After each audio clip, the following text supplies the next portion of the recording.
उस रात मुझे लगा जैसे इल्यूमिनाटी कोई अफवाह नहीं है। आज जो मैं तुझे बताने वाला हूँ वो आज तक किसी ने नहीं बताया होगा। अगर कोई और मुझे ये कहानी सुनाता तो शायद मैं हंस देता, लेकिन जब ये सब मेरे साथ हुआ तो तब मुझे समझ आया कि कुछ चीज़ों का जवाब हमारे पास भी नहीं होता। लगभग 2 साल पहले मैं अपने शहर की एक लाइब्रेरी में जाया करता था।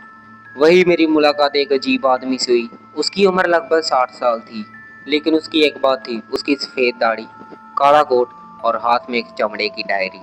पहले तो उसने कभी मुझसे बात नहीं की, लेकिन एक दिन वो मेरे पास आया। मैं उस दिन दुनिया के संगठन वाली किताब पढ़ रहा था। वो मेरे सामने आकर बैठ गया और मेरी आंखों में आंखें डालकर मेरी तरफ देखने लगा। उसने मुझे धीरे से पूछा, क्या तुम सच में कुछ जानना चाहते हो या सिर्फ कहानियां पढ़ना चाहते हो? मुझे ऐसा लगा जैसे मजाक कर रहा है। मैंने हंस के कहा, अगर पता है तो बताओ। वो मेरी तरफ देखकर मुस्कुराया, लेकिन उसकी मुस्कान बिल्कुल अजीब थी। उसने अपनी डायरी खोली और अंदर एक पेज पर सिर्फ एक निशान बना था, एक त्रिकोण और उसके बीच एक आंख। मैंने तुरंत पहचान लिया कि ये तो इल्यूमिनाटी का साइन है ना। वो मेरी आंखों में देखा और बोला, लोग इसे सिर्फ इंटरनेट की कहानी समझते हैं। मैं थोड़ा सा घबरा गया, क्योंकि भाई बात ही ऐसी थी। उसने मुझसे कहा कि दुनिया में कई ऐसी ताकतें रही हैं जिनके बारे में आम लोगों को बहुत कम जानकारी होती है। और मैं उसकी बातें सुनता रहा। और फिर उसने मुझे एक पुराना कागज दिया और बोला, इसे घर जाकर पढ़ना। लेकिन वो भी आधी रात को। मुझे अजीब सा लगने लगा, लेकिन मैं उस कागज को अपनी जेब में रखकर घर आ गया। पूरे दिन मेरे मन में वही बात घूमती रही कि आखिरकार उस कागज में क्या लिखा होगा। तो रात 12 बजे मैंने वो कागज खोला। उस पर सिर्फ 3 लाइनें लिखी थी, अगर तुम ये पढ़ रहे हो तो किसी ने तुम्हें चुन लिया है। और उसमें लिखा था, पीछे मत देखना। मैं हंस पड़ा, मुझे लगा कोई प्रैंक होगा। लेकिन जैसे ही मैंने सिर उठाया, मेरे कमरे की लाइट एक बार झपकी, फिर दूसरी बार झपकी और फिर पूरा कमरा अंधेरे में डूब गया।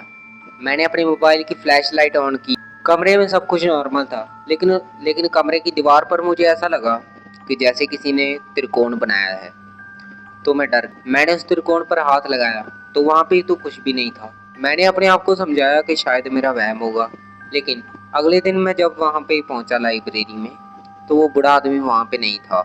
मैंने लाइब्रेरियन से पूछा, लेकिन उसने जो जवाब दिया उसे सुनकर मुझे और डर लगने लगा। तो वो बोला, यहाँ तो कोई आदमी ऐसा आता ही नहीं। मैंने बोला कि वो कल तो वहीं पर बैठा था मेरे सामने। लाइब्रेरियन ने मुझे सीसीटीवी दिखाया। भाई, जो मैंने देखा कि मैं अकेला किसी से बात कर रहा हूँ और मेरे सामने भी कोई नहीं बैठा और मैं अकेला बोलते जा रहा हूँ, मेरे रोंगटे खड़े हो गए उस वीडियो को देखने के बाद। उस रात से मुझे एक ही सपना आने लगा, अजीब सा, कि एक बड़ा सा हॉल है कि चारों तरफ काले कपड़े में लोग खड़े हैं और और सभी लोगों के बीच में वही त्रिकोण का निशान है। और कोई मेरी तरफ देखकर सिर्फ एक बात कहता है, तुमने देख लिया है। करीब एक हफ्ते बाद मैंने उस कागज को जलाने का फैसला किया, लेकिन मैंने जैसे ही माचिस लगाई तो कागज तो जला ही नहीं। 3 बार कोशिश की, लेकिन कुछ नहीं हुआ। लेकिन बाद में मैंने उसे फाड़ कर फेंक दिया। मैंने सोचा कि चलो अब इसको फाड़ कर फेंक देते। लेकिन अगली सुबह वो कागज फिर से मेरी टेबल पर पड़ा था, वो भी बिल्कुल नया, और ना ही उसमें कोई निशान थे उसमें मोड़ने के, और बिल्कुल साफ। अब मुझे डर सच में लगने लगा था। मैंने इंटरनेट पर खोजा। कई लोगों ने दावा किया कि उन्होंने भी ऐसे अजीब अनुभव किए, लेकिन किसी के पास सबूत नहीं था। कुछ लोग कहते थे सिर्फ दिमाग का खेल है, कुछ लोग कहते थे इंसान डर में बहुत कुछ कर देता है, और शायद वो सच भी हो। कुछ दिन बाद मैं फिर उसी लाइब्रेरी में गया। इस बार मुझे वहां पर एक पुरानी किताब मिली। उसके आखिरी पन्ने पर हाथ से लिखा था कि हर रहस्य सच नहीं होता, लेकिन हर अफवाह पूरी तरह झूठ भी नहीं होती।